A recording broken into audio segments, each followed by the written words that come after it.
Hello everyone, welcome back to your own channel Classes for You by Smriti Devgan. I am your friend Smriti and आज की class में हम करने वाले हैं सीटेट का जो पेपर हुआ था 26 जून को 2011 में, उसके साइकोलॉजी वाले पोर्शन को हम यहाँ पर डिस्कस करने वाले हैं. तो ये 30 क्वेश्चन रहेंगे, एमसीक्यूज रहेंगे जो आपके प्रीवियस ईयर 2011 में सीटेट के एग्ज़ाम में पूछे गए हैं. आपको ये जो क्वेश्चन रहेंगे आपको हर एक टैट एग्ज़ाम में हेल्प करने वाले हैं. जैसे अब आने वाला है रीट का एग्ज़ाम, उसके बाद DSSS PK एंड KVS के एग्जामिनेशन आपको देखने को मिलेंगे. तो जितने भी हमारे टैट के एग्ज़ाम्स हैं, चाहे वो सीटेट है या किसी भी स्टेट का टैट है या इसके साथ जो हमारे सेंटर के जो टैट रहते हैं या टीचिंग एग्ज़ाम्स रहते हैं, उनमें ये आपको हेल्प करने वाला है. तो चलिए स्टार्ट करते हैं सेशन को और जानेंगे ये 30 क्वेश्चन पेडागोजी के, जो चाइल्ड डेवलपमेंट एंड पेडागोजी से रिलेटेड होते हैं. जो फर्स्ट पोर्शन होता है पेपर का, 30 क्वेश्चन आते हैं mainly child development and pedagogy से. तो वही साइकोलॉजी बेसिकली उसी के क्वेश्चन होते हैं. तो चलिए इनको डिस्कस करते हैं. क्वेश्चन नंबर 1 है हमारा, understanding the principles of development of a child helps a teacher इन. तो जो हमारी अंडरस्टैंडिंग होती है प्रिंसिपल को, जो डेवलपमेंट के जो प्रिंसिपल की जो अंडरस्टैंडिंग होती है of a child helps in a teacher इन, कि चाइल्ड के बारे में कि वो कैसे डेवलप कर रहा है, उसकी अंडरस्टैंडिंग को जानना टीचर के लिए कहाँ पर ज़रूरी होता है, कैसे हेल्प करता है, कैसे सहायक होता है. Identifying the economic background of the learner, कि इससे इकोनॉमिक बैकग्राउंड का पता लगता है बच्चे के, या फिर rationalising why the learner ought to be taught, कि ये जान पाते हो कि बच्चे को कैसे क्यों पढ़ाया जाना चाहिए. Effectively catering to different learning styles of learner, कि इससे टीचर को ये पता लगता है कि कौन कौन से अलग अलग जो है स्टाइल लर्नर को पढ़ाने के लिए अडॉप्ट करने चाहिए, अपनाने चाहिए. अफेक्टिवली कैटरिंग, ठीक है. Identifying the social status of the learner, इससे हमें सोशल स्टेटस का पता लगता है बच्चे की, क्या हम जो सोशल स्टेटस होता है उसको बताने के लिए ये डेवलपमेंट को पढ़ते हैं, प्रिंसिपल ऑफ डेवलपमेंट को पढ़ते हैं, ऐसा तो कुछ नहीं है. तो जो हमारा ऑप्शन नंबर 3 है, effectively catering to the different learning styles of learner, कि लर्नर क्या किस किस तरीके से सीखता है, उसके अलग अलग स्टाइल को जानने के लिए क्या है, उसके प्रिंसिपल ऑफ डेवलपमेंट को जानना ज़रूरी हो जाता है एक टीचर के लिए. तो ऑप्शन नंबर जो 3 है वही इसका राइट आंसर रहेगा.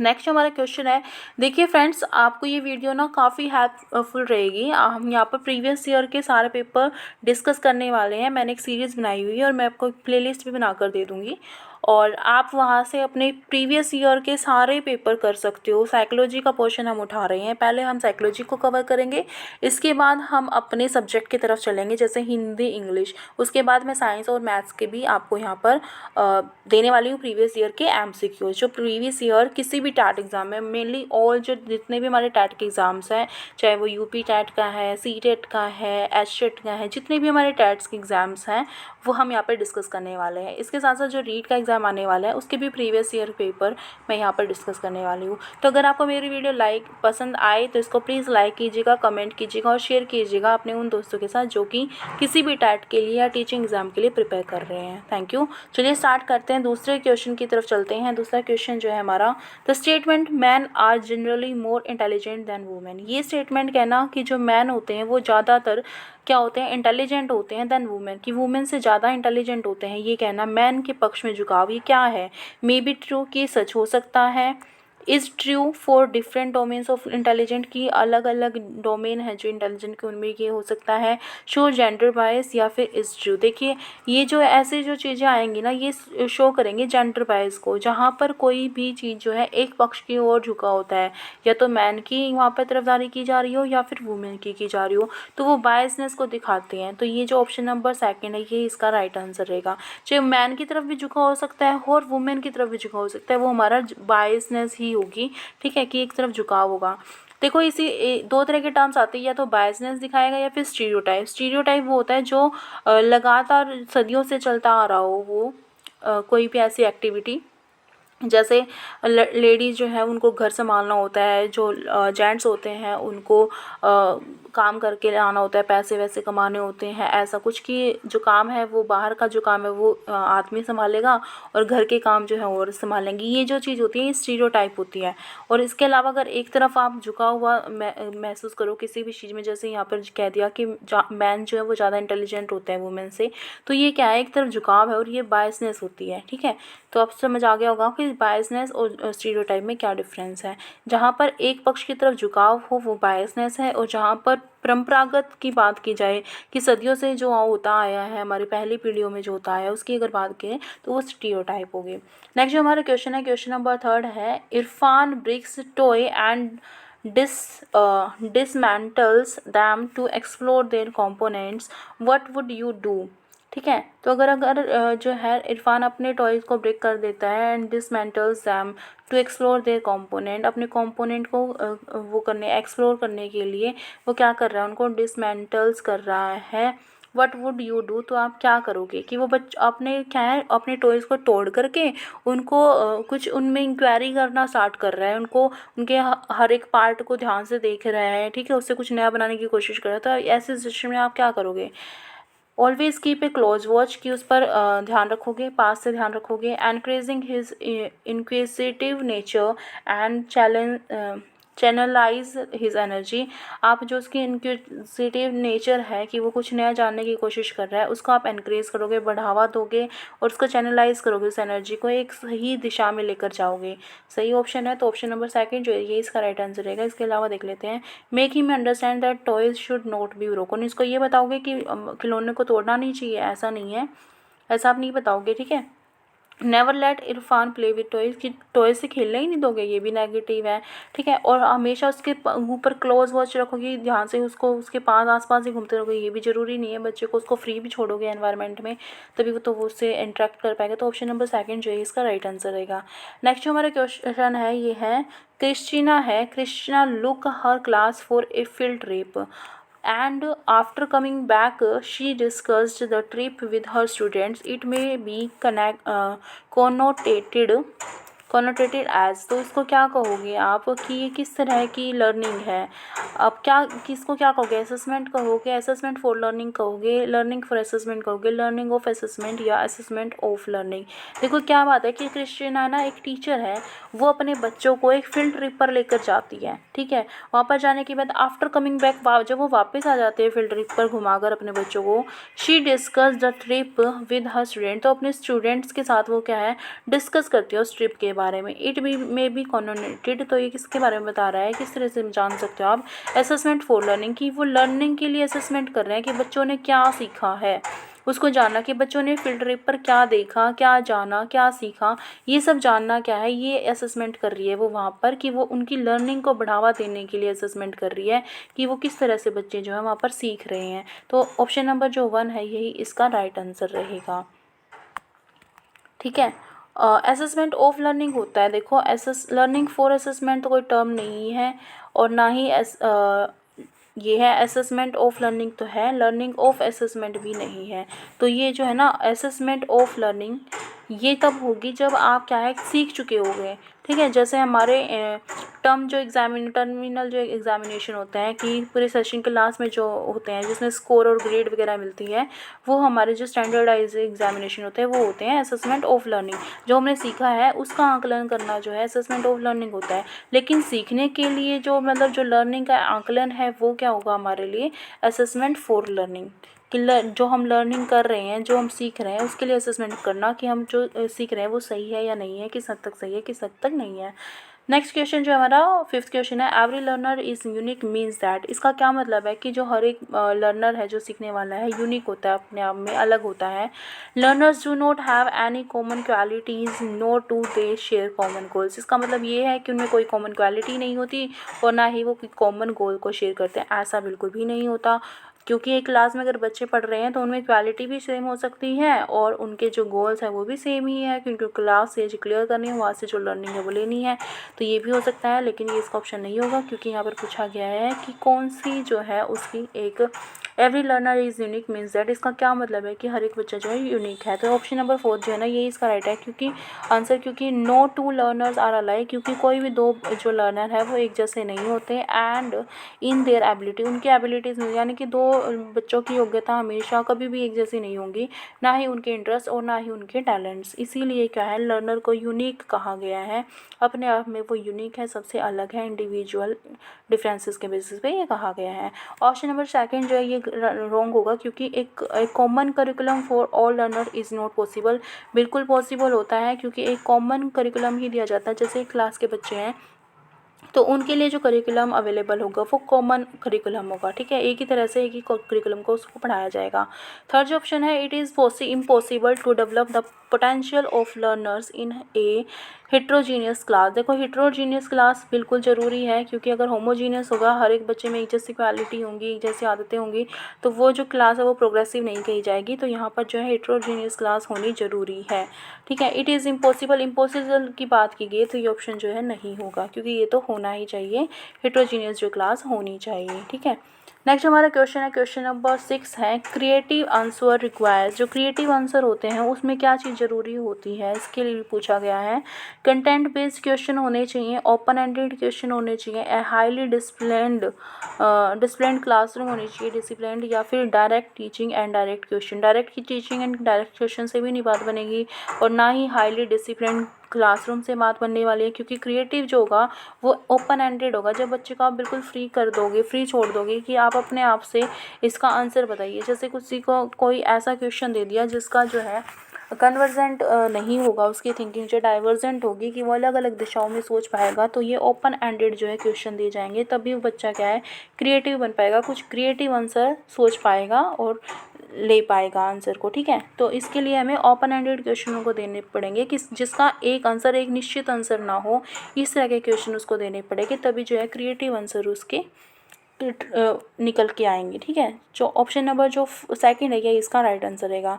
नेक्स्ट जो हमारा क्वेश्चन है, क्वेश्चन नंबर 7 है, learner should not be encourage to. Learner को किस लिए एनकरेज नहीं किया जाना चाहिए। Actively interact with other learner in group work, बिल्कुल किया जाना चाहिए। तो यहाँ पर नोट पूछा गया है, जो नेगेटिव होगा ना वो इसका राइट आंसर रहेगा, ये ध्यान रखना। पार्टिसिपेट इज एज मैनी को करिकुलर एक्टिविटीज़ एज पॉसिबल, बिल्कुल किया जाना चाहिए। मेमोराइज ऑल द, देखो मेमोराइज जो है हम कभी भी बच्चे को क्रैम करने के लिए नहीं कहेंगे, तो यही इसका नेगेटिव आंसर है। Memorize all the answer to question which the teacher may ask, कि जो भी जो है टीचर पूछ सकता है उन क्वेश्चन को उसको मेमोराइज करने को लिखोगे, क्रैम करने के लिए कहोगे, तो ऐसा नहीं कहेंगे, और यही जो है यही एनकरेज नहीं करना चाहिए। ऑप्शन नंबर 3 जो है ये इसका राइट आंसर रहेगा। नेक्स्ट हमारा क्वेश्चन है, question number 8, which of the following is not an appropriate tool for formative assessment, कि इनमें से कौन सा एक फॉर्मेटिव असेसमेंट का सही टूल नहीं है, कौन सा एक अच्छा जरिया नहीं है। ऑप्शन नंबर 1 है क्यूरल questions, quiz and games, terms test, या फिर असाइनमेंट्स। तो देखो जो क्यूरल क्वेश्चंस है ये भी है, क्विज एंड गेम से भी होगा, और असाइनमेंट अगर दोगे तो उससे भी होगा। फॉर्मेटिव असेसमेंट होगा, यानी कि जो आप सीख रहे हो उसके लिए फॉर्मेटिव असेसमेंट, यानी कि लर्निंग के लिए आप असेसमेंट कर पाओगे बच्चे की, कि बच्चा कितनी हद तक क्या अच्छा सीख रहा है और कहाँ पर उसको कमी आ रही है, लर्निंग गैप्स को पता लगा पाओगे। लेकिन जो टर्म टेस्ट होती है उसमें आप ऐसा नहीं कर पाओगे, क्योंकि वो सीधा आपको एक रिजल्ट देगा कि बच्चे ने कितना स्कोर किया है उसके बारे में बताएगा। तो यही जो है इसका ऑप्शन नंबर 2 जो इसका राइट आंसर रहेगा, क्योंकि यहाँ पर नोट की ही बात की गई थी। तो जो नेगेटिव सा दिखेगा ना आपको, जो स्टैंडर्डाइज की बात कर रहा है, लास्ट की बात कर रहा है कि पूरी प्रोसेस के बाद जो है आकलन होगा, जो असेसमेंट होगी, वही जो है आपकी ये जो है समेटिव असेसमेंट होती है। और आपसे पूछा गया है कि not an appropriate tool for formative assessment. तो आपका जो ऑप्शन नंबर 1 है, 3 है और 4 है, ये सारे जो है फॉर्मेटिव असेसमेंट के एग्जाम्पल है। लेकिन जो ऑप्शन नंबर 2 है ये आपका समेटिव एग्जाम्पल है समेटिव असेसमेंट का। तो ऑप्शन नंबर बी जो है ये इसका राइट आंसर रहेगा। नेक्स्ट जो हमारा क्वेश्चन है, क्वेश्चन नंबर 9 है। क्वेश्चन नंबर 9 में आपसे पूछा गया है, multilingual character of Indian society should be seen as. तो मल्टीलिंगुअल जो करैक्टर है इंडियन सोसाइटी का वो किस तरह से देखा जाना चाहिए। A resource for enrichment of social life, की एक रिसोर्स की तरह देखा जाना चाहिए सोशल लाइफ को, स्कूल लाइफ को बढ़ावा देने के लिए। ए चैलेंज, देखिए ऑप्शन नंबर 1 है जो यही राइट आंसर है, क्योंकि जो मल्टीलिंगुअल करैक्टर है, यानी कि अगर एक बच्चा एक से ज़्यादा भाषा का ज्ञाता है, एक से ज़्यादा भाषा को जानता है, तो उसकी जो लैंग्वेज है उसको क्या है, एक तरह से इंडियन सोसाइटी में उसको इस तरह से देखना चाहिए कि वो एक रिसोर्स है, एक स्रोत है जिससे क्या है उसकी स्कूल लाइफ को और बेहतर बनाया जा सकता है। वो एक ही चीज़ को एक से ज़्यादा लैंग्वेज में समझ पाएगा, एक्सप्लोर कर पाएगा, ठीक है, और उससे कुछ क्रिएटिव कुछ नया बना पाएगा। तो ऑप्शन नंबर जो फर्स्ट है ये इसका राइट आंसर है। इसको एक रिसोर्स की तरह स्कूल लाइफ में यूज़ किया जाना चाहिए, एनरिचमेंट करनी चाहिए, उसकी स्कूल लाइफ को बढ़ावा देना चाहिए और बेहतर बनाना चाहिए उस मल्टीलिंगुअल करैक्टर को यूज़ करके। तो जो हमारा नेक्स्ट जो हमारा क्वेश्चन है, क्वेश्चन नंबर 10 है, diagnosis of the gaps in the learning of student should be followed by. तो जो डायग्नोज यानी कि कमियों का पता लगाया जाता है, जैसे डॉक्टर जो है डायग्नोज करता है किसी भी बीमारी का पता लगाने के लिए। तो इस तरह से जो हमारे लर्निंग के जो गैप आ रहे हैं, कहाँ पर रुकावट आ रही है सीखने में बच्चे के, तो उसको डायग्नोज करना, उसको जानना क्या कर रहा है, of student should be followed by, उसको किस तरह से बढ़ावा देना चाहिए, ये आपसे पूछा गया है। इंटेंसिव ड्रिल एंड प्रैक्टिस देनी चाहिए, systematic revision of all lesson revision देना चाहिए, reporting the finding of learner and parents, कि जो रिपोर्ट मिलती है उसको पेरेंट और लर्नर के हवाले कर देना चाहिए, उनको दिखा देना चाहिए, या फिर अप्रोप्रिएट रेमेडियल मेजर्स करने चाहिए, यानी कि उनमें सुधार करना चाहिए, निदान देना चाहिए उसको, ठीक है, उसकी रेमेडी करनी चाहिए, उसको सुधारा जाना चाहिए। ऐसे ही होता है, डॉक्टर अगर किसी बीमारी का पता लगाता है तो वो दवाई लिखता है कि उसको ठीक करने के लिए, ना कि पेरेंट को रिपोर्ट देने जाता है या उनको प्रैक्टिस कराता है या फिर रिवीजन करने के लिए कहता है किसी तरह का। तो ये जो ऑप्शन नंबर 4 था ये इसका राइट आंसर रहेगा, क्योंकि अगर टीचर को कहीं पर भी डायग्नोसिस, कहीं पर भी कोई दिक्कत नज़र आ रही है तो उसका क्या है, इलाज करेगा खुद से, उसको रेमेडी देगा, उसको सही जो है रास्ता बताएगा, उसकी हेल्प करेगा। तो ऑप्शन नंबर जो 4 है ये इसका राइट आंसर रहेगा।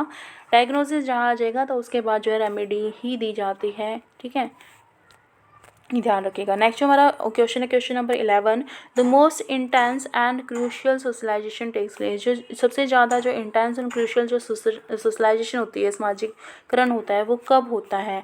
During adolescence, during early childhood, during adulthood, या throughout the life of a person, की पूरी लाइफ भर चलता रहता है। तो देखो, अगर इंटेंस की और क्रूशियल क्लास सोशलाइजेशन की बात करें तो ये हमारी एडोलेसेंस की एज में आती है। तो ऑप्शन नंबर जो 1 है ये इसका राइट आंसर रहेगा। नेक्स्ट हमारा क्वेश्चन है, question number 12, heredity is considered as a blank social structure. Heredity को एक ब्लैंक किस तरह का सोशल स्ट्रक्चर माना गया है? तो ये स्टैटिक माना गया है, एक स्थिर माना गया है, कि चाहे कैसी भी उसकी जो है डेवलपमेंट हो, लेकिन ये जो है हेरिडिटी जो है इसकी स्टैटिक रहेगी, ये स्थिर रहेगी, ये जो है इसमें कोई बदलाव नहीं आएगा। तो ऑप्शन नंबर 3 जो है ये इसका राइट आंसर रहेगा। जो हेरिडिटी है वो हमारी स्टैटिक फैक्टर है और स्टैटिक ही ये जो है सोशल स्ट्रक्चर है। नेक्स्ट जो हमारा क्वेश्चन है, क्वेश्चन नंबर 13, अकॉर्डिंग टू पियाजे during the first stage of development but about 2 years age a child learns best. पियाजे के अनुसार जो उन्होंने अपनी थ्योरी दी है, डेवलपमेंट की स्टेजेस दी हैं, वो उसके अनुसार बट टू अबाउट 2 year, कि जन्म से 2 साल की एज तक ए चाइल्ड लर्न्स बेस्ट, एक बच्चा जो है अच्छे से बेस्ट अपना जो है लर्न करता है, सीखता है, बाय कंप्रीहेंडिंग द न्यूट्रल वर्ड को कंप्रीहेंड करके, समझ करके, by thinking in an abstract fashion, कि एब्स्ट्रैक्ट जो उसको दिखाई नहीं दे रही उन चीज़ों के बारे में भी सोच पाता है। ऐसा बिल्कुल नहीं है, कॉन्क्रीट में जाएगा पहले, और 2 साल में तो कॉन्क्रीट भी नहीं आता है, ठीक है। तो ना ही फर्स्ट रहेगा ना ही सेकंड रहेगा। ऑप्शन नंबर 3 देखते हैं, by applying newly required knowledge of language, कि न्यूली रिक्वायर्ड जो उसको नॉलेज चाहिए उसको अप्लाई करके, ऐसा भी नहीं होगा, क्योंकि जन्म से 2 साल का बच्चा है। तो बाय यूजिंग द सेंसेस, वो क्या है, अपनी इंद्रियों का जो है वहाँ पर यूज़ करेगा और उससे ही वो क्या करेगा, डेवलप कर पाएगा। तो ऑप्शन नंबर जो 4 है वही इसका राइट आंसर है, क्योंकि देखो मतलब बर्थ से 2 साल का जो बच्चा है वो अपनी सेंसेस का ही तो यूज़ करता है, हाथ पैर आँखों का, कान का, इनके सेंसेस का ही यूज़ करता है, ठीक है। तो ऑप्शन नंबर 4 जो है इसी का यही राइट आंसर रहेगा। नेक्स्ट हमारा क्वेश्चन है, question number 14, which of the following does not reflect teaching of for understanding. तो इनमें से कौन सा टीचिंग फॉर अंडरस्टैंडिंग को बता नहीं रहा है, कि अंडरस्टैंडिंग के लिए टीचिंग कहाँ पर नहीं हो रही है। Teach student to provide example to illustrate how a law works, कि ये बच्चे को ये समझाना, ये टीच करना कि कैसे क्या है, ये एग्जाम्पल देना कि इलस्ट्रेट करने के लिए कि हाउ ए लॉ वर्क, कि एक लॉ जो है वो कैसे वर्क करता है, ये समझाना। Help student C similarities and differences and children generate analysis, कि बच्चों को क्या है सिमिलैरिटी दिखाई जाए, डिफरेंसेस दिखाया जाए और उनको एक एनालॉजी जनरेट करने के लिए सिखाया जाए, बताया जाए। Enable student to memorize isolated facts and procedures. देखो यहाँ पर हमें जो पूछा गया है नेगेटिव पूछा गया है कि not reflect teaching for understanding, कि कौन सा नहीं बताता है अंडरस्टैंडिंग के लिए, यानी कि समझ के लिए कौन सी शिक्षा नहीं दी जाती, या कौन सा ऑप्शन ऐसा है जहाँ पर समझ को नहीं बढ़ाया जा रहा। तो देखिए ये ऑप्शन नंबर जो थर्ड है ना, ये इसका राइट आंसर रहेगा, क्योंकि यहाँ पर बच्चे को मेमोराइज करने के लिए कहा जा रहा है, उसकी अंडरस्टैंडिंग नहीं बढ़ेगी। मेमोराइज जब करता है कोई बच्चा जो है, क्रैम करता है, रटता है किसी चीज़ को, तो उससे उसकी अंडरस्टैंडिंग नहीं बढ़ती। और यही हमसे पूछा गया है कि इनमें से कौन सा ऐसा ऑप्शन है जिससे क्या है बच्चे की अंडरस्टैंडिंग नहीं बढ़ेगी। तो ऑप्शन नंबर थर्ड जो है ये इसका राइट आंसर है, कि यहाँ से अंडरस्टैंडिंग नहीं बनेगी। Enable student to memorize isolated facts and processor, कि वो बच्चों को सिर्फ मेमोराइज करने के लिए कहा रहा है अलग अलग फैक्ट को और प्रोसेसर्स को, ठीक है। तो ऑप्शन नंबर थर्ड जो है ये इसका राइट आंसर रहेगा। नेक्स्ट हमारा क्वेश्चन है question number 15, theory of learning which totally and only depend on observable behavior is associated with blank theory of learning। तो वो theory of learning which totally and only depend on, जो कि behavioral observable behavior के ऊपर depend करती है, वो theory जो है associated with blank theory of learning, किस थ्योरी ऑफ लर्निंग से जुड़ी हुई है, तो वो हमारे बिहेवियरिस्ट से जुड़ी हुई है, व्यवहारवादियों से जुड़ी हुई है। ऑप्शन नंबर सेकंड जो है ये इसका राइट आंसर रहेगा, क्योंकि बात किसकी गई है, ऑब्जर्वेबल बिहेवियर की ही बात की गई है, व्यवहार की ही बात की गई है। तो ये जो है बिहेवियरिस्ट जो है इसकी बात करेंगे, व्यवहारवादी जो है इसकी बात करेंगे, तो ऑप्शन नंबर सेकंड जो इसका राइट आंसर रहेगा। नेक्स्ट हमारा क्वेश्चन है question number 16, a teacher wants the gifted children of her class to achieve their potential. एक जो टीचर है वो चाहता है कि जो उसका क्लास का जो गिफ्टेड चाइल्ड है वो अपने पोटेंशियल को पा ले। Which of the following should she not do to achieve her objective, तो उसको अपना ये उद्देश्य पाने के लिए कौन सी चीज़ नहीं करनी चाहिए उस टीचर को। Teach them to manage stress, उसको स्ट्रेस मैनेज करना सिखाना चाहिए, बिल्कुल सिखाना चाहिए। Segregate them from their peer for special attention, कि उसको स्पेशल अटेंशन देने के लिए उसके पीयर ग्रुप से अलग कर देना चाहिए। तो ऑप्शन नंबर सेकंड जो है इसका राइट आंसर रहेगा, क्योंकि ये हमें नहीं करना चाहिए। एक टीचर को कभी भी बच्चों को सेग्रीगेट नहीं करना चाहिए, क्योंकि इंक्लूसिव के भी ये क्या है अगेंस्ट है। इंक्लूसिव एजुकेशन जो कहता है कि सब बच्चों को साथ लेकर चलो, सबको एक तरह से पढ़ाया जाए, एक तरह का वातावरण दिया जाए, एक ही तरह के जो है उनके अनुभव हों। तो ये जो है यहाँ पर सेग्रीगेट जो है यही इसका आंसर सही रहेगा, कि ये हमें एक टीचर को नहीं करना चाहिए अगर आप उसकी जो है गिफ्टेड चिल्ड्रन की जो है उसकी पोटेंशियल को बढ़ाना चाहते हो। इसके अलावा जो है आपको इसका स्ट्रेस मैनेज करना भी सिखाओगे, और challenge them to enhance their creativity, उनकी क्रिएटिविटी को बढ़ाने के लिए उनको चैलेंज भी दोगे। और teach them to enjoy non academic activity, की जो उनकी नॉन अकेडमिक एक्टिविटी है उनको भी इंजॉय करने का मौका दोगे, सिखाओगे उनको। तो ऑप्शन नंबर जो सेकंड है ये इसका राइट आंसर रहेगा। ये ऐसा नहीं किया जाना चाहिए एक टीचर के द्वारा एक गिफ्टेड चाइल्ड के साथ। ऑप्शन नंबर जो क्वेश्चन नंबर 17 है वो है हमारा, which of the following is not a sign of reading difficulty among young children learner difficulty in.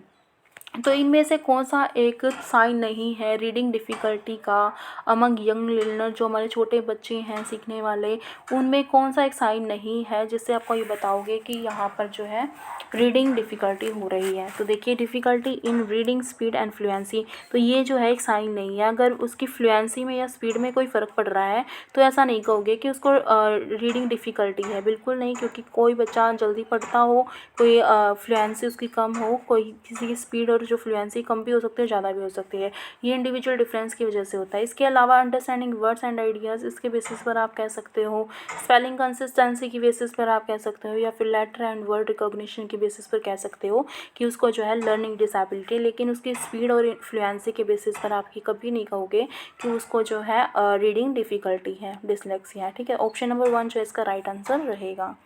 Next जो हमारा क्वेश्चन है question number 18, which of the following is not a characteristic feature of intrinsically motivated children. जो intrinsically motivated children होते हैं उनका कौन सा एक करैक्टर नहीं है इनमें से। They enjoy doing their work, बिल्कुल सही बात है। जो मोटिवेटेड इंट्रिंसिकली अंदरूनी रूप से जो मोटिवेटेड है, प्रेरित है, उनमें जो ये जो क्वालिटी पाई जाती है कि वो हर एक काम को जो है इंजॉय करता चलेगा। They display a high level of energy while working, की कार्य करते वक्त क्या है एक हाई एनर्जी दिखाएंगे, अच्छी ऊर्जा होगी उनमें, ये बिल्कुल सही बात है, बिल्कुल होगा। ऑप्शन नंबर थर्ड है दे लाइक चैलेंजिंग टास्क, वो चैलेंजिंग टास्क को पसंद करते हैं। बिल्कुल सही बात है, जो क्रिएटिव लर्नर होंगे बिल्कुल चैलेंज को पसंद करेंगे।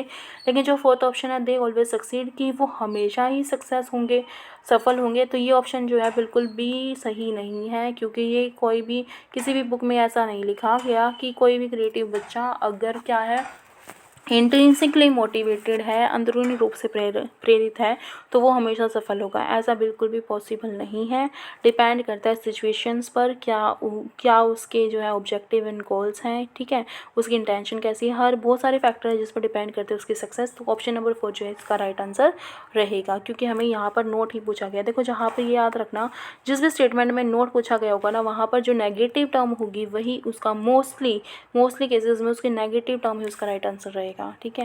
नेक्स्ट जो हमारा क्वेश्चन है, question number 19, self regulation of learners refers to. जो सेल्फ रेगुलेशन होता है लर्नर्स का, उसका क्या मतलब होता है कि वो खुद को रेगुलेट करना, खुद को एक दिशा दिखाना, उसका क्या मतलब है। Creating regulations for student behaviour, नहीं। नेक्स्ट जो है rules and regulations made by the student body, की स्टूडेंट बॉडी के द्वारा बनाए गए वो।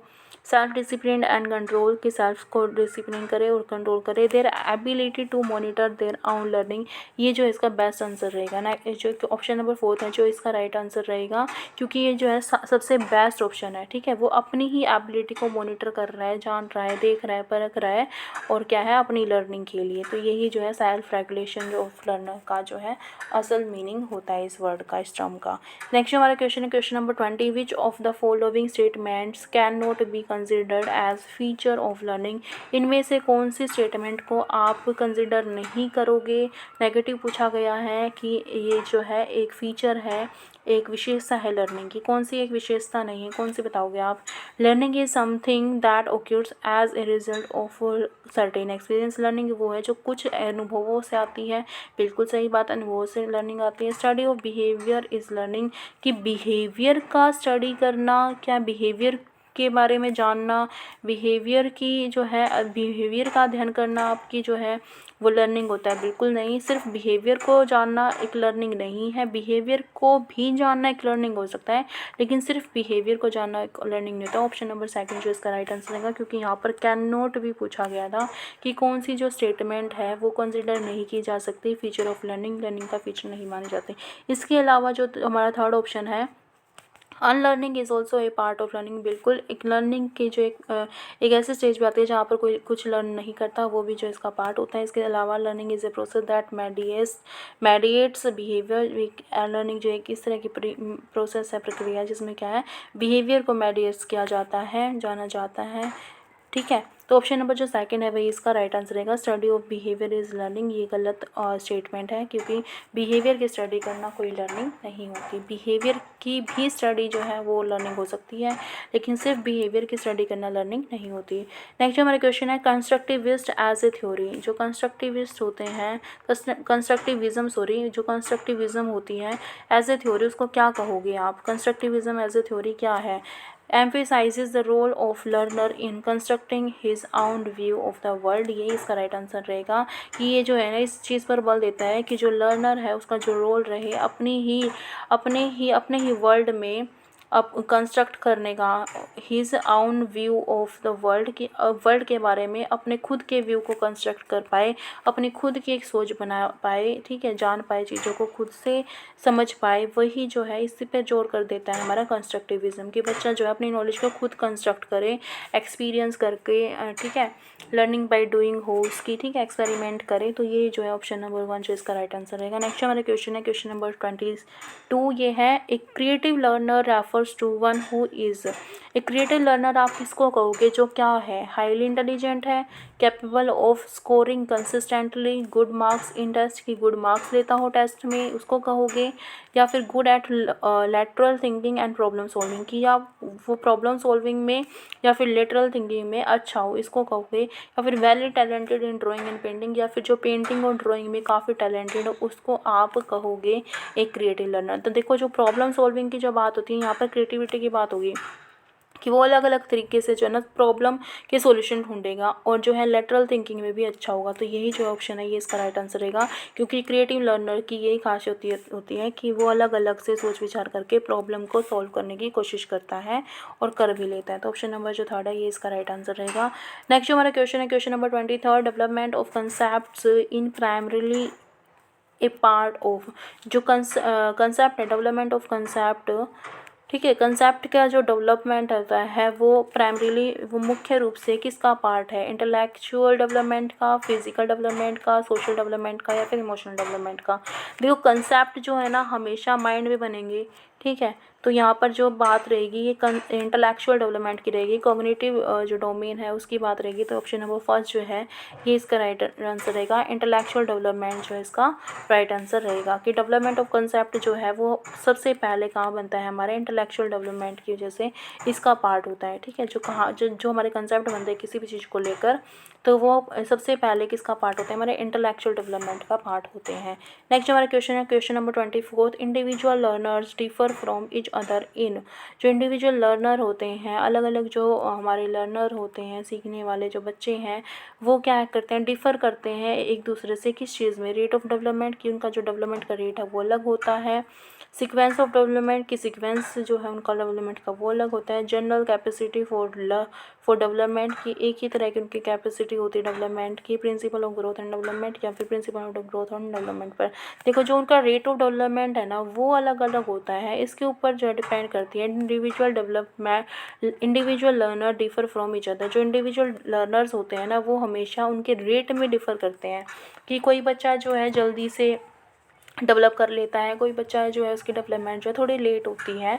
तो रेट जो होता है ना कि उसकी जो गति है या जो रेट है उसका वो डिफ़र कर जाता है। इसी वजह से जो बच्चे इंडिविजुअल जो लर्नर है उनकी जो हम कहें कि उनमें जो है डिफरेंसेस देखने को मिलते हैं। नेक्स्ट जो हमारा क्वेश्चन है, क्वेश्चन नंबर 25 है, the statement an important pre condition for the proper development of a child is ensuring his और हर हेल्थ फिजिकल डेवलपमेंट। तो जो है ये स्टेटमेंट, ये जो वाक्य है, ये जो कहा गया है, an important pre condition for the proper development of a child, कि एक बच्चे की प्रॉपर डेवलपमेंट के लिए, पूरी तरह से विकास के लिए जो उसकी प्री कंडीशन है, पहले की जो उसकी कंडीशन है, इस ensuring her his health physical development, वही उसकी जो है हेल्थ को या फिजिकल डेवलपमेंट को इंश्योर करती है, उसके बारे में क्या है अनुमान लगाती है, बताती है। तो ये चीज़ क्या है, may be incorrect, is true because physical development is inherited with other domains of the development. इसको क्या है हम सही मानेंगे कि जो है हमारी अगर बच्चे की जो प्री कंडीशन है, पहले की जो कंडीशन है उसकी, ठीक है, proper development of the child, ठीक है, उसके अगर पूरी तरह से उसके विकास की बात की जाए तो जो उसकी प्री कंडीशन है वो हमारे उसके हेल्थ या फिर फिजिकल डेवलपमेंट के बारे में बताएगी। ये क्या है, ट्रू हो सकता है, is true because physical development is inter related, क्योंकि जो फिजिकल डेवलपमेंट है ना, जो उसका शारीरिक विकास है वो इंटर रिलेटेड है, बिल्कुल जुड़ा हुआ है किससे, other domain of the development. जो डेवलपमेंट की अदर डोमेन्स है उनसे क्या है वो जुड़ा हुआ है, बिल्कुल जुड़ा हुआ है ना, क्योंकि कॉग्निटिव डेवलपमेंट होता है, फिजिकल डेवलपमेंट होता है, सोशल डेवलपमेंट होता है और इमोशनल जो होता है, ठीक है। तो ये जो डेवलपमेंट है एक दूसरे से जुड़े हुए हैं, तो ये इसका आंसर रहेगा। क्वेश्चन नंबर 26 है, human development is based on certain principle. जो ह्यूमन डेवलपमेंट है वो कुछ प्रिंसिपल पर डिपेंड करता है, सिद्धांतों पर डिपेंड करता है। Which of the following is not a principle. तो इनमें से आपको बताना है कि कौन सा ऐसा सिद्धांत नहीं है जिस पर वो डिपेंड नहीं करता, ठीक है, कौन सा ऐसा सिद्धांत है जिस पर वो डिपेंड नहीं करता। विच of the following is not a principle of human development. कौन सा इनमें से कौन सा एक ऐसा सिद्धांत नहीं है जिस पर वो डिपेंड करता है।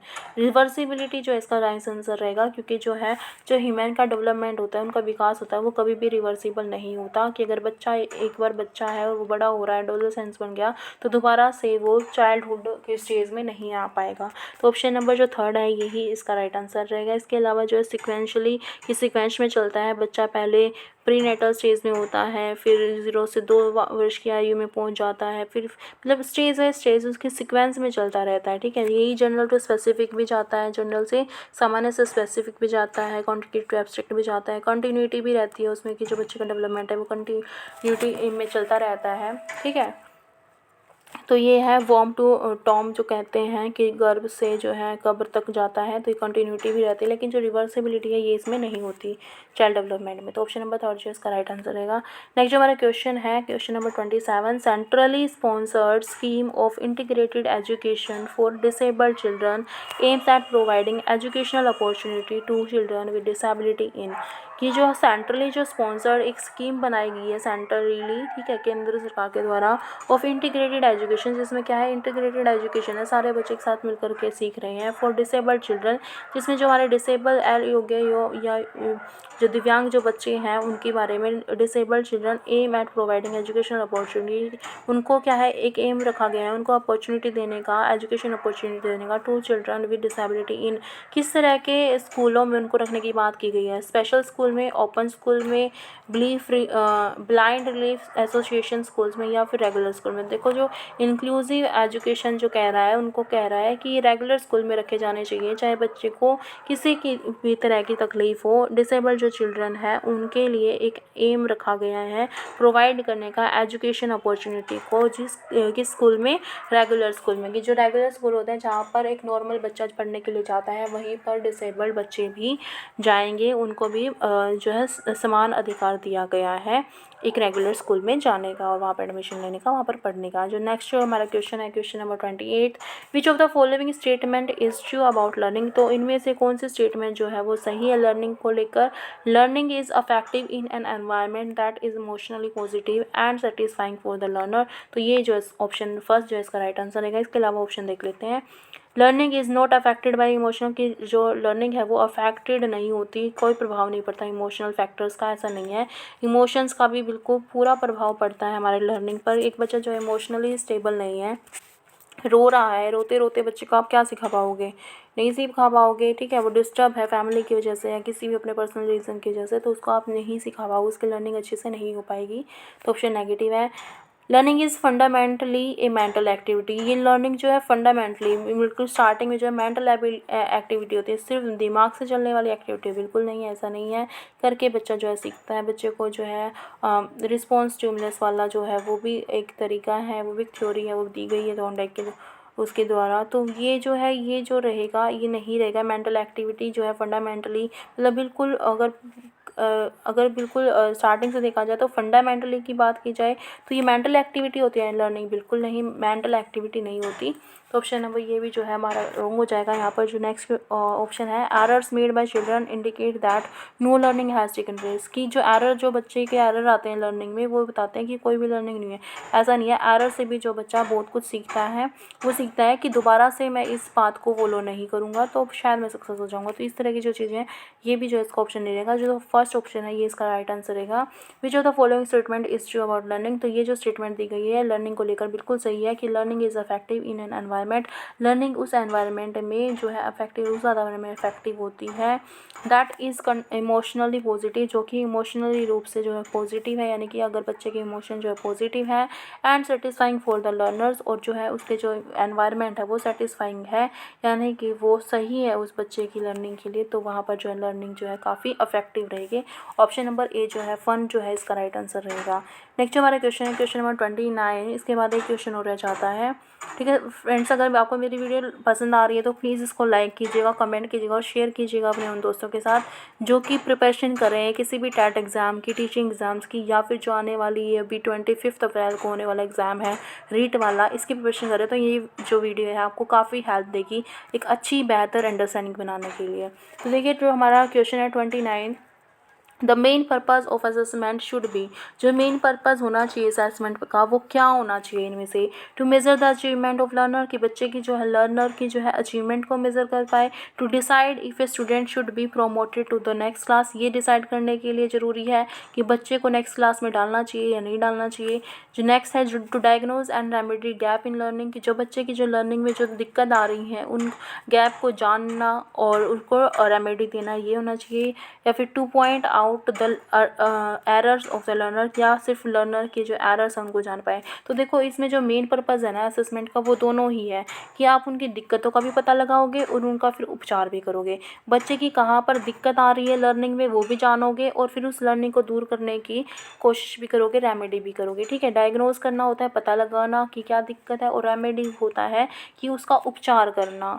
निदान और उपचारात्मक जो है टीचिंग भी होती है, जहाँ पर निदान आत्मक टीचिंग से पता लगाते हैं कि क्या है, कहाँ दिक्कत आ रही है, और उपचारात्मक होती है जहाँ पर उसका उपचार किया जाता है, उसका इलाज किया जाता है, उसकी लर्निंग को बेहतर किया जाता है, उसकी डिफ़िकल्टी को हटाया जाता है। ऑप्शन नंबर 3 जो है इसका राइट आंसर रहेगा। नेक्स्ट और जो हमारा लास्ट क्वेश्चन है, क्वेश्चन नंबर 30 में आपसे पूछा गया है हेल्पिंग लर्नर्स रिकैप्चुलेट। ठीक है, हेल्पिंग लर्नर्स रिकैप्चुलेट और recall what they have already learned is important because, कि बच्चे को ये हेल्प करना कि वो रिकैप्चुलेट करे, बातों चीज़ों को याद कर पाए, रिकॉल कर पाए। What they have already learn, जो वो पहले से ही सीख चुका है, उन चीज़ों को वो याद कर पाए, समझ पाए, दोबारा से याद कर पाए, माइंड में लेकर आ पाए। इज़ इम्पोर्टेंट बिकॉज, ये चीज़ क्या है, इंपॉर्टेंट क्यों है कि वो अपनी पहले सीखी हुई चीज़ों को क्यों याद करे, क्या रीज़न है, क्या क्यों ज़रूरी है ये चीज़ें। तो इसका ऑप्शन जो नंबर 1 है ये है relating new information to the prior knowledge enhance learning, कि अगर बच्चा जो है अपनी नई इन्फॉर्मेशन को प्रायर नॉलेज से अगर जोड़ता है तो उसकी लर्निंग जो है बढ़ जाती है, एनहेंस हो जाती है, अच्छे से लर्निंग कर पाएगा। बिल्कुल सही बात है, ऑप्शन नंबर 1 जो इसका राइट आंसर रहेगा। देखिए अगर आपके पास एक बेस है किसी बारे में, आपको अगर थोड़ी सी नॉलेज है, अगर आप उसको एनहांस करोगे, ठीक है, तो ही आप जो है सीख पाओगे, अच्छे से सीख पाओगे। तो ये जो है ऑप्शन जो है फर्स्ट, ये आपका राइट आंसर रहेगा। ठीक है, इसके अलावा जो ऑप्शन नंबर 2 है, it is an effective way of revising old lesson. Old lesson करने की, रिवाइज करने के लिए कि ये इफेक्टिव है, बिल्कुल नहीं, ऐसा नहीं है बिल्कुल भी कि आप नई नॉलेज को क्या है उसको पुरानी नॉलेज को रिवाइज करने के लिए नई नॉलेज दे रहे हो, ऐसा बिल्कुल नहीं होता है। To it enhance the memory of the learner, memory को, ये भी नेगेटिव है, सिर्फ मेमोरी को बढ़ाएगा यहाँ पर लर्नर की, नहीं बिल्कुल नहीं। उसकी लर्निंग क्या है, उसकी मेमोरी बढ़ने से होगी, बिल्कुल नहीं। इसका नेक्स्ट जो ऑप्शन है, it is a convenient beginning for any classroom instruction, की ये कन्वीनियंट बिगिनिंग होती है, इससे शुरुआत होती है, ऐसा भी नहीं है। तो ऑप्शन नंबर जो 1 है ये इसका राइट आंसर रहेगा, क्योंकि यहाँ से क्या है, relating new information to prior knowledge enhances learning. अगर आप बच्चे की पहली नॉलेज जो उसके पास ऑलरेडी है उसको, अगर उसके आने वाली नॉलेज हम उसको सिखाना चाह रहे हैं उससे अगर जोड़ दोगे तो जो उसकी लर्निंग है वो काफ़ी बेहतर हो पाएगी। तो ये इसका आंसर रहेगा सही। तो okay student, this was all for this session. In our next session we will discuss our next paper from previous year paper of TETs. तो हम आने वाली वीडियोस में जो है टैट के जो प्रीवियस ईयर पेपर्स रहे हैं, किसी भी टैट का हो, चाहे वो हमारा सी टेट का हो, एच टेट का हो, यूपी टैट का हो, और इसके अलावा जो रीट है या फिर सी जी टैट है, यू टैट है, तो किसी भी टैट का पेपर हो या फिर किसी भी टीचिंग या सुपर टैट वगैरह, जितने भी हमारे टीचिंग के एग्ज़ाम्स रहते हैं मेनली, उसका जो साइकोलॉजी वाला पोर्शन है वो यहाँ पर मैं डिस्कस कर रही हूँ आपसे। और इसके बाद जो है हिंदी और इंग्लिश के जो क्वेश्चन रहेंगे साइकोलॉजी के, वो भी हम यहाँ पर करने वाले हैं।